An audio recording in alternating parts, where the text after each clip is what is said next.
else? Do you have any other movies? I do. I have one more. It's a movie called because Jordan, this episode got kind of heavy. I think so. We need to. I feel like we need to end it on I just mean, I can't take credit for any of that heaviness. Mine were all about baseball and nice, friendly family things, and you had to go for war. Jordan. One of yours had puppet fucking, Because so you can fuck Justin, all the way off Justin, with war, war, ugh. What is it good for? But so I have to end this on this. What is it good for? Come on.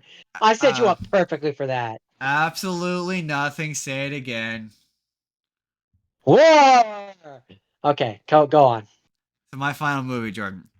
You see, you thought yours was going to be the most silly movie. Strap in, Jordan. Strap in, because I got to tell you about America, the motion picture. I'm George Washington. Let's go start a fucking revolution.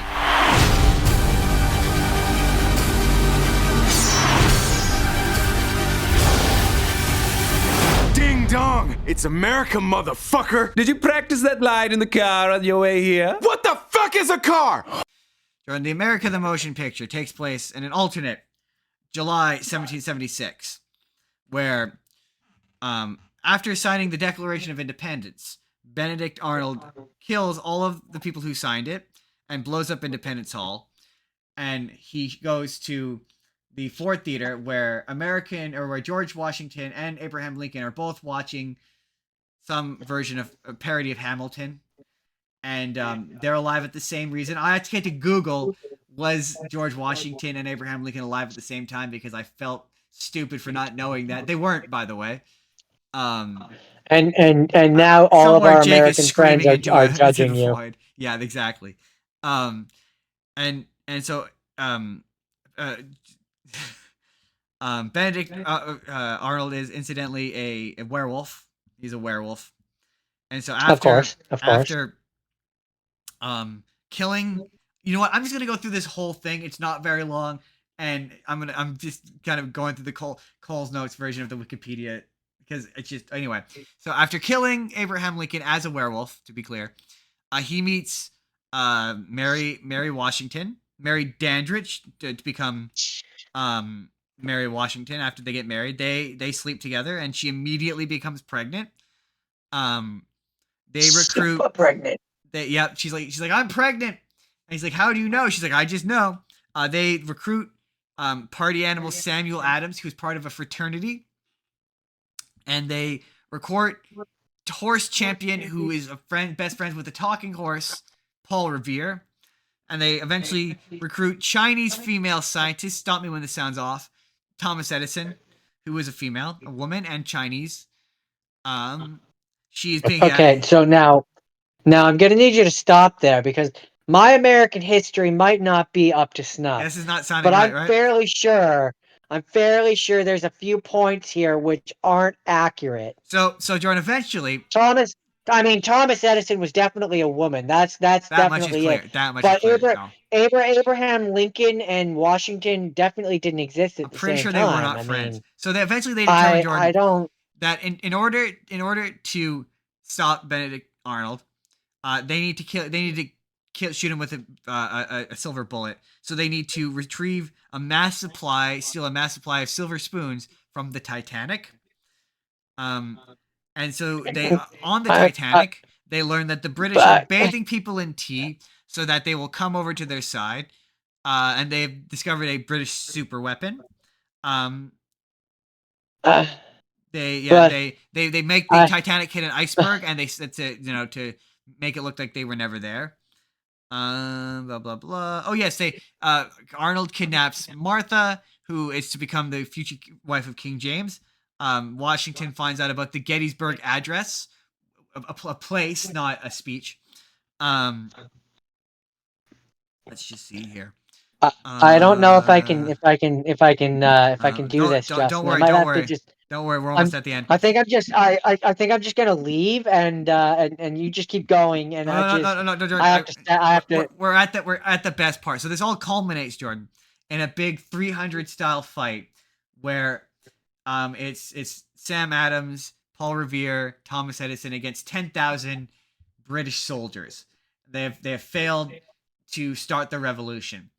And George Washington, who incidentally throughout the entire movie has had an electric guitar that he's been playing, he's been teaching himself to play, writes the song "Freebird" and summons all of these various people, including Paul Bunyan and his ox, against a British army, which includes a British AT-AT, which is effectively like a British pirate ship that's an AT-AT. Big Ben, which is also a transformer. Let me see here. Am I missing anything? Yeah, the Elizabeth Tower in the form of a transformer. London buses in the form of AT-ATs.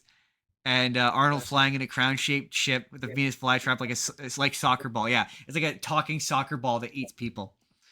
Oh yeah, and then you find Paul. Oh yeah, and at one point in the movie, and kind of a sad scene. Paul Revere's horse sacrifices himself to save Paul Revere, who is a horse person. And he's like, "You have made human friends now. You must go be with them." And he sacrifices himself. So in the final battle, he is merged together with his horse, who has been brought back to life with nano cyber technology, and he becomes a RoboCop, but he's also a centaur. So the person that made this movie, how much acid did they drop before they started? So okay, so Jordan, it all culminates. They finally cure Martha. They stop the British army, but it's only Benedict Arnold left, who then turns into a mega wolf, which is a super version of a werewolf. Naturally, Jordan. They shoot him with the bullet, and they manage to kill him with America's favorite pastime, which is baseball. And then the movie ends with George Washington giving a speech in front of the whole crowd, and all of the crowd arguing over various American political issues. The end. It's a very bad movie, Jordan. I don't know if you got that. It's not a good movie. It's funny because it's absolutely absurd. Like the image of a London bus AT-AT is funny because I like things that are absurd. But number one, it desperately wants to be a show. Like it's made by the same guys who made. It's Lord and Miller, Phil Lord and Phil Lord, and I can't remember what Miller's first name is. But they're the guys who made Spider-Verse and Archer. Archer. I don't know if Lord and Miller made Archer, but they made Clone High. So it's like Clone High, where like it's George Washington, but he doesn't act anything like George Washington. But like it doesn't have. It's a parody. But it doesn't have the narrative explanation for why they're not. So it's too many things. So like the anachronisms are enough. Like that's enough, but it's anachronistic, and none of the characters act like who they really are in real life. So it's like if you had made it like we're like, oh, it's like Archer, but it's historically accurate, and that's George Washington, that would have worked. Or it's anachronistic, but he's just like George Washington, that would have worked. But this mishmash. It doesn't work. Like it's like you have a pig who has a cowboy hat on, who has a little piglet on the brim of the cowboy hat, also wearing a cowboy hat. It's too much, is the point. Like it's too many things. You took a really long way to describe a hat on a hat. You're like, it's a hat and a hat, and it's like, yes, it is. It is a hat. Yeah, it's very much. No, but it's not even just that it's a hat and a hat. It's an absurd thing wearing a hat that's also wearing a hat. That's also absurd. That's fair. You know what? That's fair.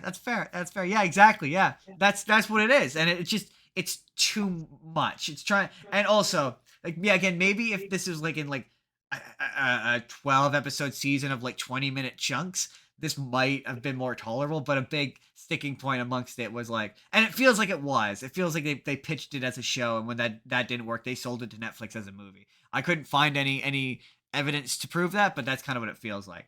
But yeah, it's just it's doing too much, and the big sticking point amongst the reviews is that it's just not funny.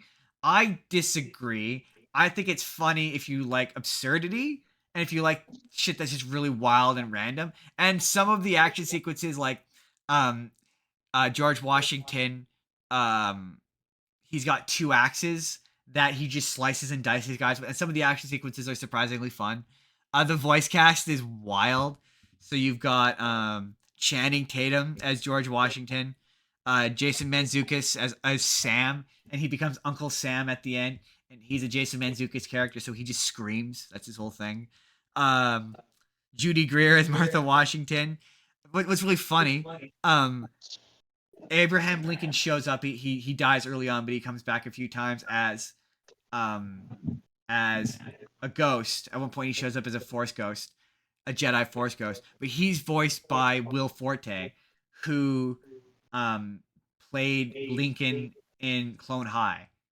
So technically, really? yeah, it's the same voice. Yeah, he reprises his role. Oh, that's weird. Yeah, and I didn't notice it until I was like reading about it while I was watching. I was like, oh, now I notice it. Yeah, and it's interesting because it's a different interpretation of the character than was on Clone High. And I thought that was really interesting. It's the only kind of interesting thing about this movie, but it's also on Netflix. So if you have Netflix, it's and like yeah, were we to get this out prior to July 4th, I'd be like, it's a great, fun, stupid Independence Day movie, and it's the perfect movie to end this episode, this American Independence Day special. America. Happy Independence Day to our American friends. We jest. It's all satire and parody, but and for those who aren't American, happy Wednesday. Happy Thursday, because it was on a Thursday. Was it on a Thursday? It was a happy. It was a happy every Thursday to the rest of the world. Yeah. It's less late than you would think. It's only we're only 2 days late, technically. Anyway, with that, let's do the assignment for next week. But before